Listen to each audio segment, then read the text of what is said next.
Adam dan Hawa. Laki-laki melihat perempuan, perempuan melihat laki-laki. Idza ja'akum man tardawna dinahu. Kalau kamu punya anak perempuan, saya punya anak perempuan. Misal, anak saya laki-laki semua. Lalu saya mau cari calon mantu laki-laki. Maka yang saya cari itu dua. Yang pertama, dinahu. Yang pertama dilihat adalah din, agama. Jangan sampai salah. Innad dina indallahil Islam. Ini sekarang lagi digembar-gemborkan nikah beda agama.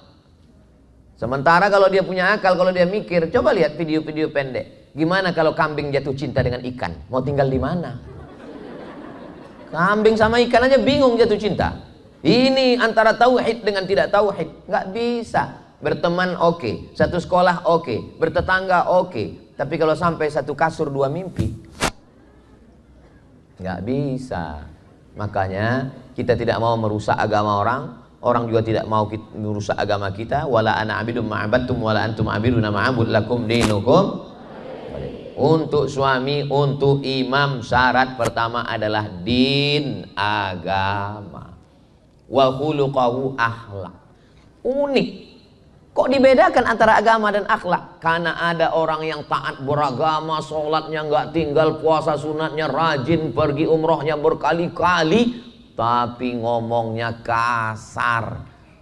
Maka ada namanya agama, tapi ada budi pekerti, tata krama, sopan santun, budi bahasa, orangnya lembut.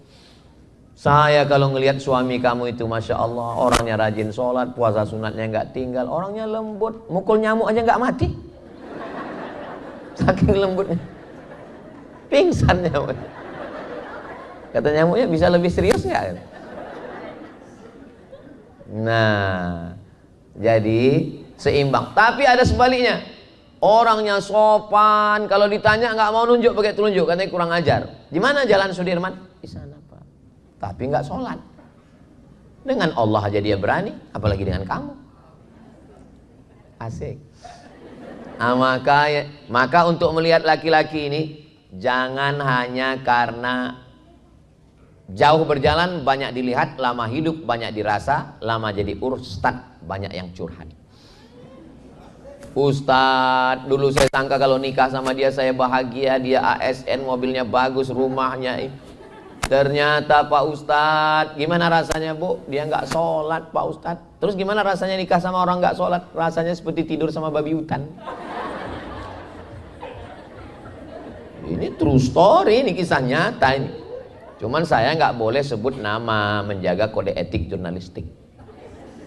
Makanya yang pertama dilihat adalah agama, yang kedua adalah akhlak, budi pekerti, sopan santun, tata krama, etika, Islamic morality, kelembutan, kebaikan, kesantunan. Itu kalau ngelihat laki-laki. Bagaimana laki-laki melihat perempuan? Apa syarat dan ketentuan berlaku? Kalau laki-laki melihat perempuan, yang dilihat itu 4.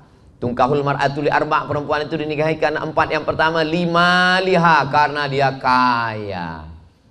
Kamu kan ganteng, putih, tinggi, kenapa kamu nikah dengan dia? Dia memang biasa aja, tapi sawitnya sejauh mata memandang.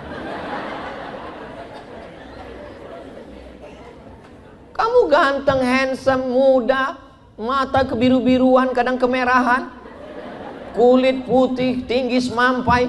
Istri kamu kok hitam? Dia memang hitam, tapi pemilik tambang batu bara. Hitam-hitam si tampuk manggis. Sudahlah hitam lututnya Bu Kudis. Jadi kalau ada orang nikah karena kayanya, ya nggak apa-apa. Ustadz tolong carikan saya yang level 1 yang kaya nih Pak Ustadz. Kalau bisa hartanya 7 turunan nggak habis-habis. Anak tunggal, bapaknya di ruang ICU.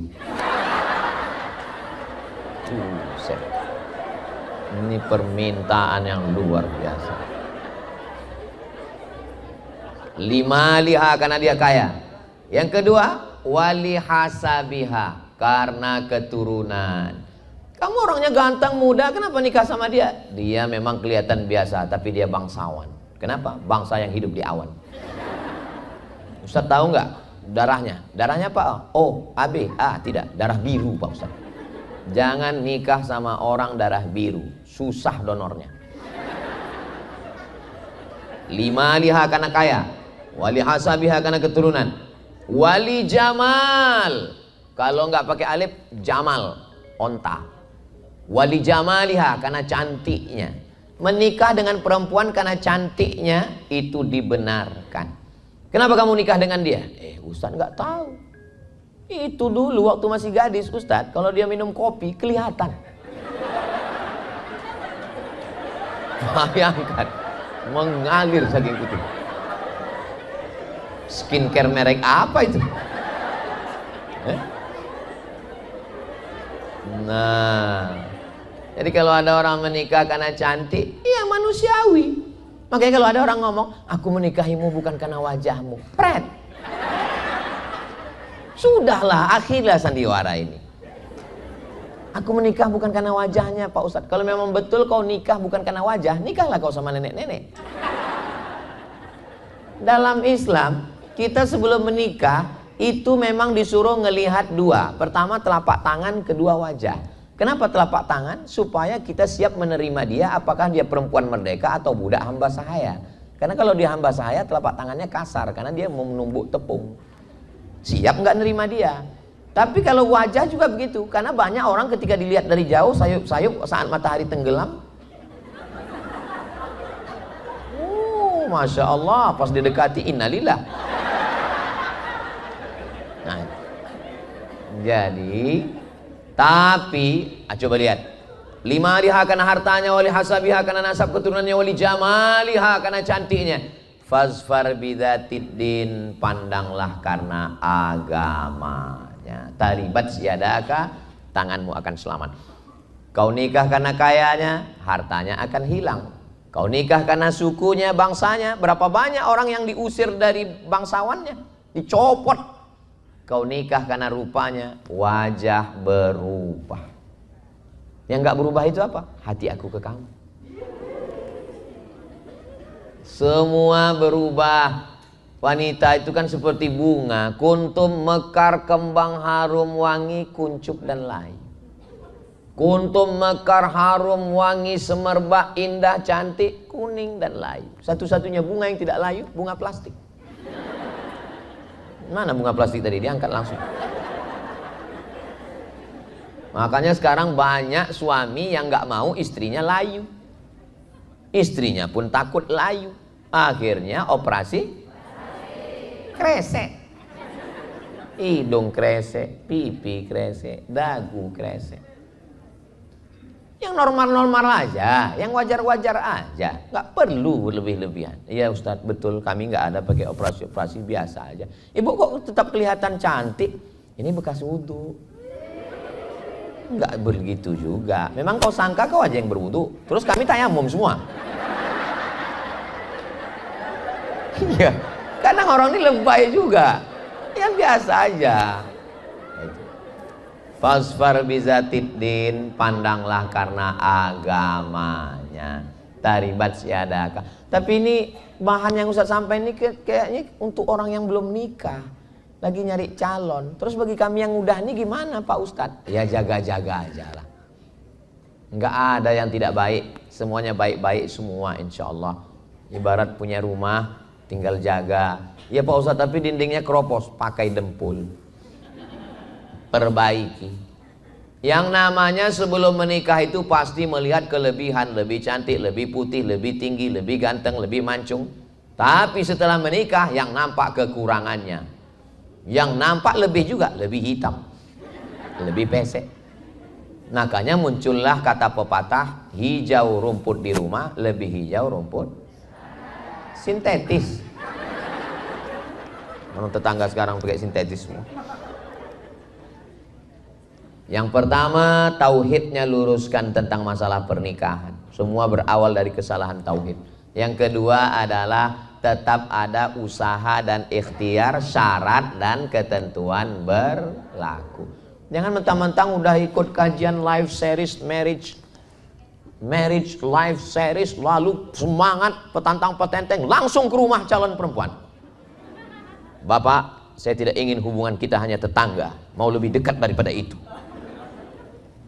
Enggak begitu juga. Mesti ajak tokoh agama, senior, kakak kelas. Ini kan banyak senior-senior yang ada di sini, bapak-bapak. Ajak dia. Datang ke Habib Salim Al-Jufri, datang minta. Atau pas jadwal saya nanti kemari bisa juga. Tapi untuk sore ini nggak bisa karena full, besok mau pulang. Nantilah. Saya kan kemari itu 2018, habis itu 2025. Berarti ya 7 tahun lagi. Nah, jangan rusak ikhtiar dengan perbuatan dosa. Ini kita masih di poin kedua nih. Poin kedua ini ikhtiar, baik agamanya, baik akhlaknya, kaya raya, cantik, tinggi, putih, berakhlak, beragama, bagus. Ustad, ya.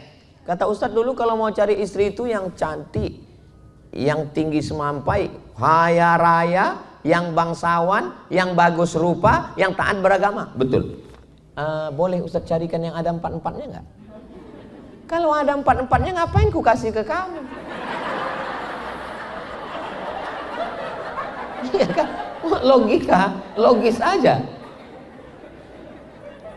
Jangan mencari kesempurnaan, karena nggak ada perempuan yang sempurna. Kalau mau cari laki-laki yang sempurna, seumur hidup jadi jomblowati. Kalau mau cari perempuan yang sempurna, seumur hidup jadi ketua jombloan. Menikah itu bukan nyari kesempurnaan, menutupi kekurangan. Ini harus dipahami dengan baik. Jangan rusak. Ini kita masih di poin yang kedua, masih fit and proper test. Jangan rusak dengan hubungan yang haram. Kami nggak pacaran Pak Ustadz. Terus itu jalan-jalan. Ini pacaran syariah. Kami setiap jam 2 malam tahajud call. Bangun ya saya. Tahajud. Tahajudnya bagus, tapi menelpon anak orang. Ngapain kau telepon dia, ayah maknya ada kok. La talbisul haqqa bil batil. Jangan campurkan yang hak dengan yang batil. Jangan rusak. Jangan rusak dengan yang haram. Kami ini pacarannya religi loh Pak Ustadz. Panggilannya ya akhi ya ukhti. Bulan kedua ya abi ya umi. Bulan ketiga ya almarhum ya almarhumah.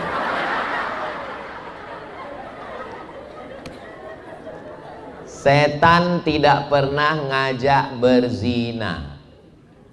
Bunyi ayatnya dalam Quran bukan la taznu, la taqrabuz zina. Jangan mendekati. Langkah setan berapa? 6. Pertama, nazratun, pandangan mata. Setelah nazratun, fabtisamun, keep your smile. Setelah senyuman, salamun, salam, good morning. Setelah salam, fakalamun, hai sayang. Gimana bunyi kucing? Meow. Gimana bunyi ayam? Kuk. Gimana bunyi buaya? Hai sayang. Kalau ada yang nge-DM, kalau ada yang kirim WhatsApp, namanya belum register, kalimatnya hai sayang, yakinkan dia makhluk air yang sudah naik ke darat. Semua yang di air ini kalau sudah naik ke atas itu jahat. Contohnya lintah darat. Selanjutnya nggak usah lah kita bahas. Maka hati-hati, jangan sampai pintunya melalui. Kalau sudah fakalamun, famauidun, janjian. Kalau sudah janjian, faliqaun, ketemuan. Kalau sudah ketemuan, terjadilah apa yang terjadi. Alah itu Ustaz Somad aja yang suuzon, otaknya kotor. Kami nggak ada buat apa-apa kok, cuman makan mie ayam sama bakso aja kok. Berlakulah hukum alam, terjadilah apa yang terjadi. Nauzubillah, nauzubillah, nauzubillah. Makanya tolong kakak-kakak, adik-adik yang sudah ada usaha stempel sablon, buatkan stiker sebesar ini aja, tulis say no to bonceng. Tempelkan di belakang motor, di belakang mobil. Karena dunia ini sekarang luar biasa. Ustadz ngomong begitu kan karena Ustadz udah nikah. Loh, saya ini manusia. Saya ini masih berpotensi untuk digoda setan. Setan belum pensiun. Ya tapi kan Ustadz Somad kan Ustadz. Yang goda saya dari kalangan Ustadz juga, Ustadz setan. Dia di kalangan setan itu dia Ustadznya. Iya tapi kan Ustadz kan alumni Mesir. Iya. Setan yang menggoda saya itu dari kalangan mereka, dia alumni Fir'aun Institute. Untuk menggoda saya. Maka saya menjaga, memprotek diri saya. Instagram, Facebook, TikTok, itu saya nggak tahu passwordnya. Yang ngelola semua admin. Kenapa? Karena kalau sampai saya yang buka sendiri, itu isi DM-nya macam-macam. Ustadz, jadikan aku bidadari. Nyangka, jantung siapa yang nggak bergetar?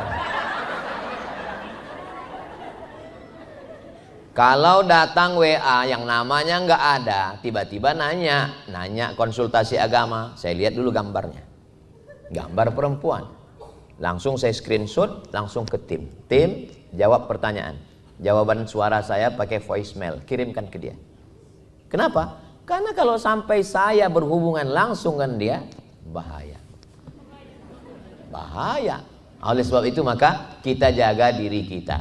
Maka saya yakin dan percaya, jangan sampai terjerumus, jaga dengan baik. Nggak ada itu yang namanya pacaran, syariah, religi. Itu hanya cara setan aja itu. Oleh sebab itu, maka jaga diri dengan baik-baik. Lalu terus sampai kapan Pak Ustadz? Iya, sampai dia datang membawa mahar bismillah dengan emas 3 kilo. Kupinang kau dengan bismillah. Tapi di bawah ada dalam kurung emas 3 kilo. Harga emas sekarang 2 juta. Nggak usah dihitung sekarang, nanti kita hitung. Masuk proses yang ketiga. Yang ketiga setelah selamat ini nggak ada pakai pacaran, tapi ta'aruf Pak Ustadz, ta'aruf silakan. Ta'aruf hanya sekedar pertemuan, nggak boleh berdua-duaan. Harus ada orang yang 3 di situ, ada ustadznya, ada orang tuanya. Pak Haji, saya rencana mau datang ke rumah nanti. Iya. Nah, ini udah tahu nih Pak Haji ya, ada orang mau datang. Ya suruhlah anak gadisnya bawa air dari dapur, bawalah anak gadis air. Lalu si pemuda itu pun mulailah ngeliat-ngeliat.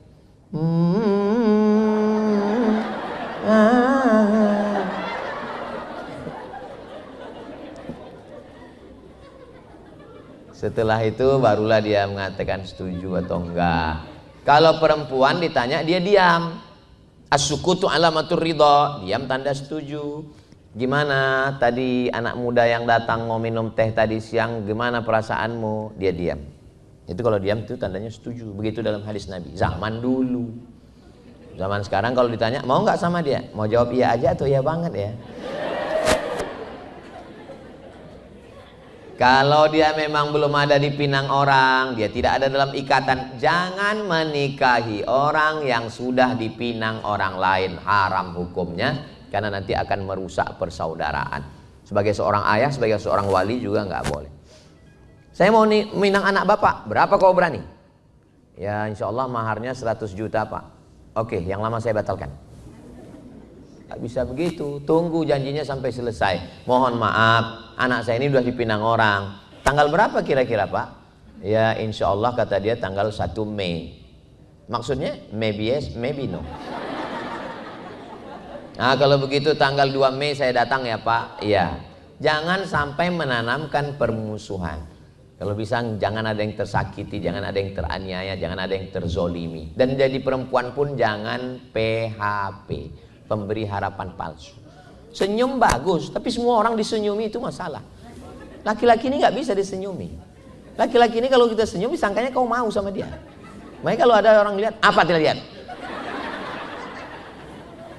Ya tapi dalam hadis, tabassumuka fi wajhi akhika shadaqah. Itu sesama laki-laki.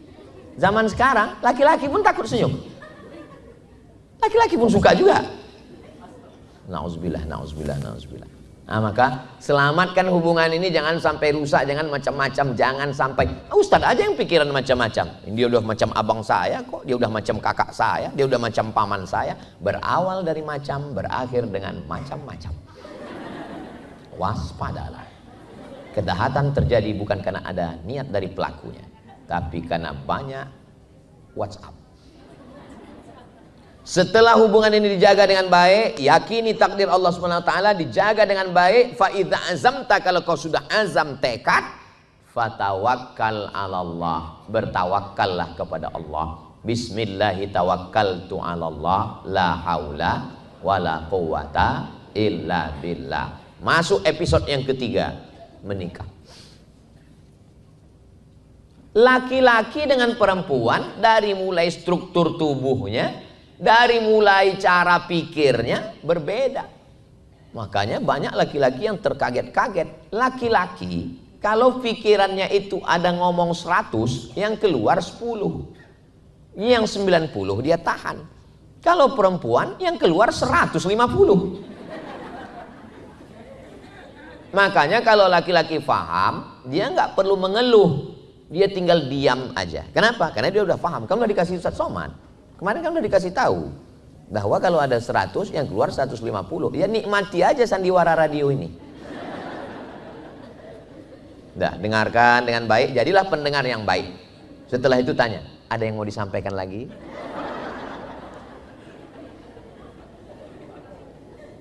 Saling memahami. Nggak bisa menyatukan orang, nggak bisa.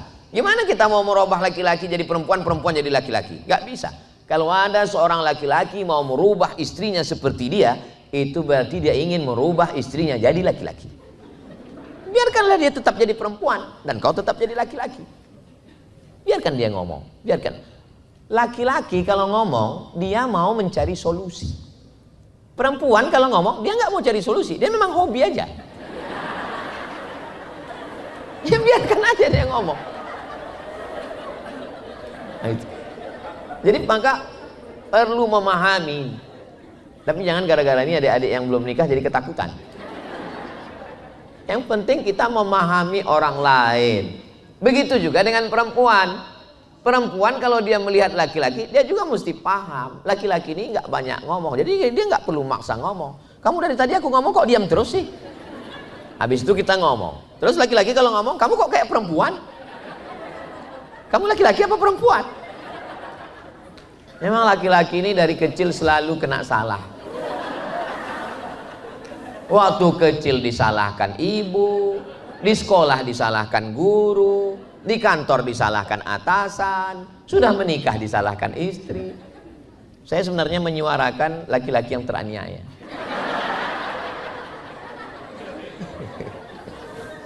Jadi kalau saling memahami, laki-laki itu lebih banyak diam. Makanya banyak orang mengatakan laki-laki itu nggak bicara, langsung mati aja.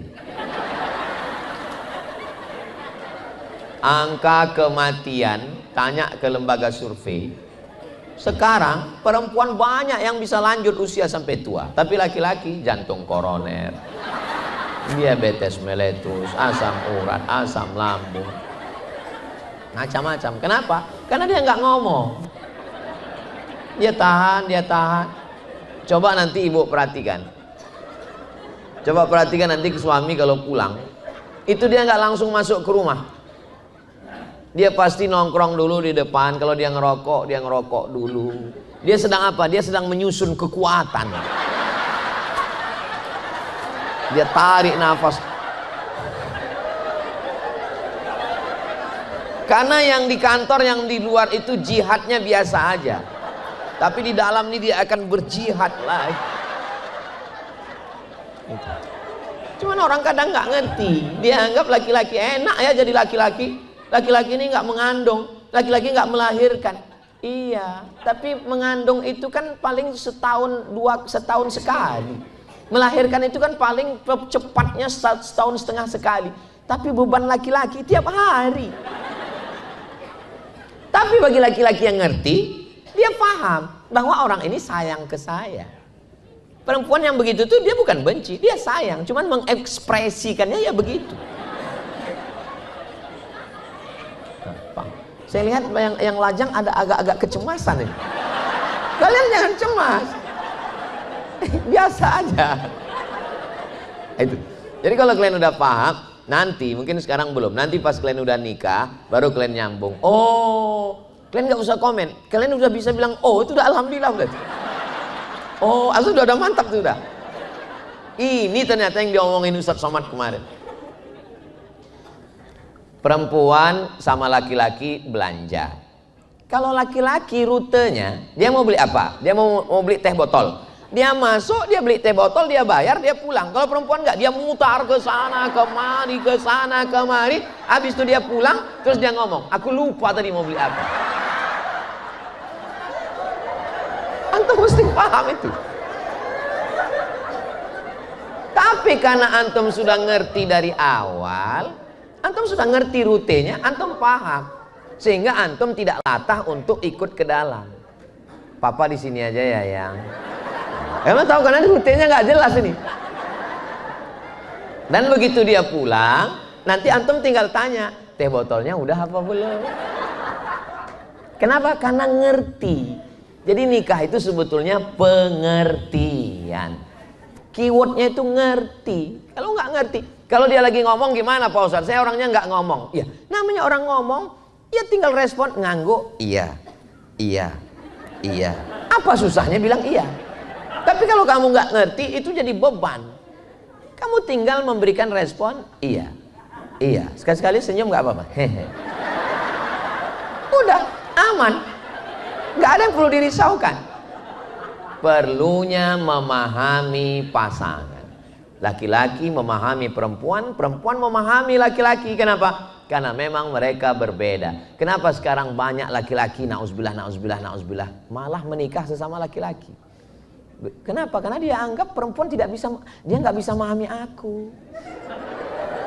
Kalau ada orang model begini, bawa ke pantai dekat ikan itu.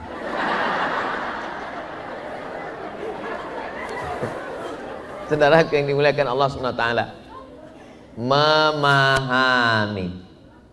Kita masih pada bab yang ketiga, bahwa dua makhluk yang berbeda ini pengikatnya apa? Wa ja'ala bainakum mawaddah. Mawaddah fisik. Fisik memang. Perempuan itu menikahi laki-laki ngelihat fisik, laki-laki juga menikahi perempuan lihat fisik. Makanya fisiknya dijaga. Lalu kemudian apa? Warahmah. Rahmah non fisik. Ada rasa sayang, ada rasa kasih. Kakak-kakak, ibu-ibu, adik-adik, kalian ketika suami kalian tidur, coba kalian lihatlah dia. Oh, calon mayat.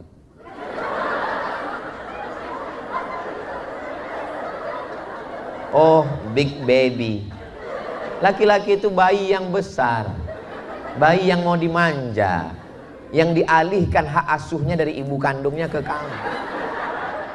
Dan kamu adalah perempuan yang dipilih Allah dari sekian banyak wanita, karena kebetulan dia playboy cap tupai. Dari sekian banyak perempuan, kenapa kamu? Berarti memang kamulah yang mampu untuk mendampingi pangeran yang turun dari, nggak tahulah turun dari mana. Nah, jadi yang penting kalau udah sama-sama paham, sama-sama ngerti, insya Allah sama bisa kita berjalan. Orang satu perut, satu ayah, satu ibu, orang kembar aja beda. Tapi kalau kita bisa saling memahami, doakan supaya semua laki-laki bisa memahami perempuan, perempuan bisa memahami laki-laki, insya Allah. Seorang perempuan dibelikan suaminya 3 mobil. Mobil pertama khusus untuk jalan-jalan dalam kota namanya city car. Ada mobil khusus untuk belanja ke pasar namanya pick up. Ada mobil yang khusus untuk jalan-jalan keluar kota namanya mobil van. 3 mobil. Menurut si suami, dia sudah paham dan ngerti istrinya dia sangat sayang. Si istri ngelapor mengadu ke konsultan pernikahan. Kebetulan konsultannya sahabat kami. Apa yang kakak keluhkan dalam pernikahan? 1. Apa? Dia nggak pernah nanya aku mau makan apa.